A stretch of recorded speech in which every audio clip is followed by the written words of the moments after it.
বন্যা কবলিত মানুষদের মাঝে উপহার সামগ্রী বিতরণ অনুষ্ঠানের সম্মানিত সভাপতি এবং যার উদ্যোগে এই আয়োজনটি সম্ভব হয়েছে আমাদের চট্টগ্রাম উন্নয়ন কর্তৃপক্ষ, যেটাকে আমরা সিডিএ বলে বেশি চিনি, সেই সিডিএ নবনিযুক্ত চেয়ারম্যান, বাংলাদেশ জাতীয়তাবাদী দলের অন্যতম লড়াকু সৈনিক এবং রাজপথের পরীক্ষিত যোদ্ধা আমাদের সহযোদ্ধা ইঞ্জিনিয়ার বেলায়েত হোসেন উপস্থিত আছেন। এখানে আমাদের উপজেলা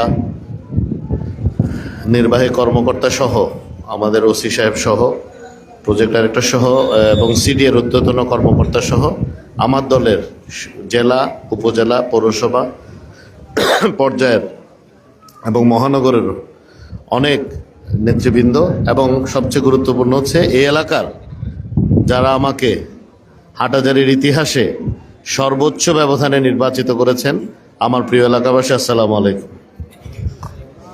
আজকে আমরা এখানে আসছি দুইটা কারণ।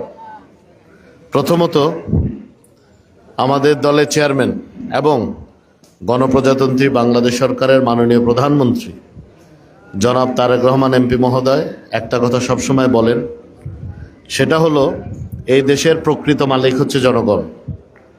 আমরা যারা সরকারের সাথে সংযুক্ত আছি, যত ক্ষুদ্র পর্যায়ে হোক না কেন, আমরা যেন সেবাদানের মাধ্যমে জনগণকে যে বোঝাতে সক্ষম হই যে ওনারাই আসলে মালিক, আমরা সেবক।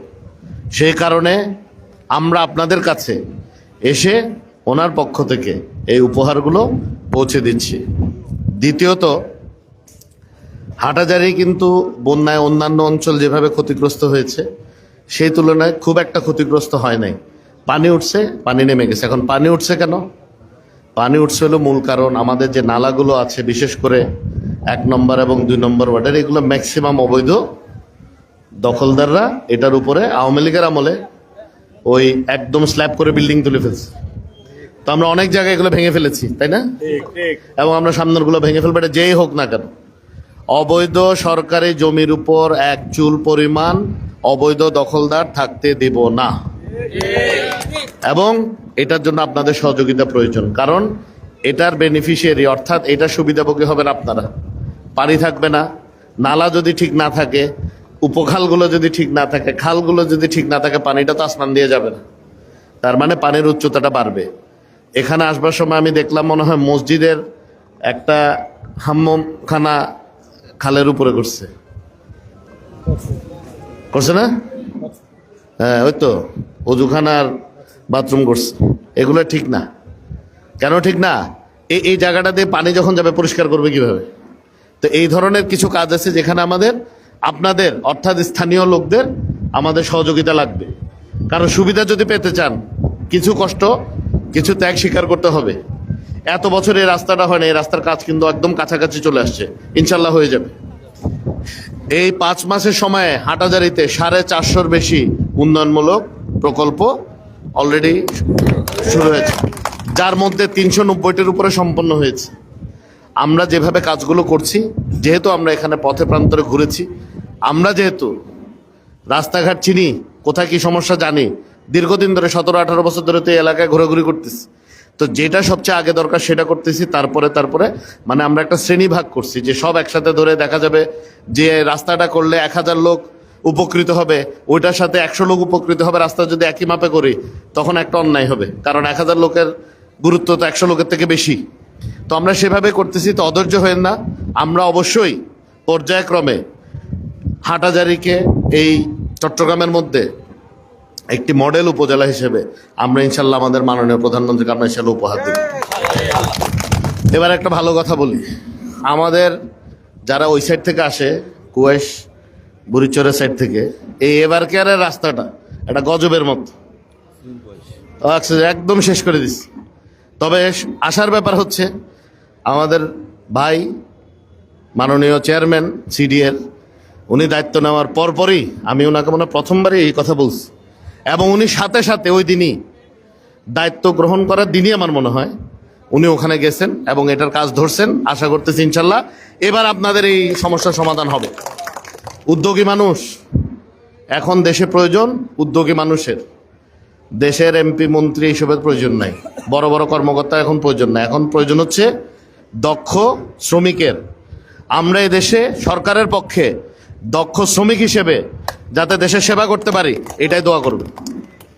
এই যে আপনারা বললাম যে ইতিহাসের স্বাধীনতার পর থেকে হাটাজারির ইতিহাসে যদি 24-এর আমিডামি নির্বাচন আর 18 আমিডামি নির্বাচন বাদ দিই, তাহলে এই অঞ্চলের ইতিহাসে সর্বোচ্চ ভোট 1 লক্ষের উপরের ভোটের ব্যবধানে আপনারা আমাকে জিতেছেন। এটার একটা দায়িত্ব। অন্যভাবে জিতলাম 20,000 ভোটে জিতলাম, 30,000 ভোটে জিতলাম, যতটুক দায়িত্ব। কিন্তু যখন চোখ বন্ধ করে ভোট দিচ্ছেন, তাহলে দায়িত্ব শতগুণ বেশি। চেষ্টা আমি করতেছি ইনশাল্লাহ দিন রাত। আমরা এবং আমাদের দলের নেতৃবৃন্দ সহ আমাদের উপজেলা প্রশাসন, আমি খুবই ভাগ্যবান যে এই স্থানীয় যতগুলো প্রশাসন আছে সরকারি দপ্তরের, আমার অঞ্চলে যতগুলো লোক আছে, সবাই খুব আন্তরিকভাবে এই এলাকার সন্তান না হয়েও এই এলাকার সন্তানের চেয়ে বেশি কষ্ট করে তারা কাজ করে। আমি কালকে রাত্রে 2:30 নাকি 3টায়ও আমি উপজেলার নির্বাহী কর্মকর্তা মুমিনকে আমি একটা বিষয় জানতে চাইছি, সে সাথে সাথে আমাকে জবাব দিছে। এখন 3:30 আপনারা অর্ধেক লোকের বেশি লোক কিন্তু ঘুম। আবার আমরা সকালে 7টা থেকে উঠে বিভিন্ন কাজ করছি। এত কথা বলার উদ্দেশ্য হচ্ছে, আগের যে সরকার, এই যে সরকার আসমান জমিনের ফারাক, এই সরকারের প্রধানমন্ত্রী হচ্ছে জনাব তারেক রহমান, যিনি নিজেই একজন শ্রমিক। তো ওনার কর্মী হয়ে আমরা অবশ্যই চেষ্টা করব দেশ গড়ার শ্রমিক হিসেবে যেন আমরা জনগণের স্বার্থে ঊর্ধ্বে রেখে আমরা কাজ করতে পারি, এবং বাংলাদেশকে যে পরিবর্তনের প্রত্যাশা এবং প্রতিশ্রুতি আমরা দিয়েছি, সেটা যেন এই 5 বছরের মধ্যেই আমরা একটা উল্লেখযোগ্য দৃশ্যমান আমরা দেখাতে পারি মানুষজনকে, যে আলহামদুলিল্লাহ আমাদের নেতা জনাব তারেক রহমান এমপি মহোদয়ের নেতৃত্বে বাংলাদেশ এই জায়গার থেকে আমরা এই জায়গায় নিতে পেরেছি। ইনশাল্লাহ আমি বিশ্বাস করি চট্টগ্রামকে উনি যেভাবে সাজানোর চেষ্টা করছেন, এভাবে যদি সাজানোটা সম্পূর্ণ হয়, আমি বিশ্বাস করি এই স্বাধীনতার পর থেকে আজকের দিন পর্যন্ত যত উন্নয়ন চট্টগ্রামে হয়েছে, এই 5 বছর ইনশাল্লাহ তার চেয়ে অনেক বেশি উন্নয়ন চট্টগ্রামে হবে বলে আমি মনে করি।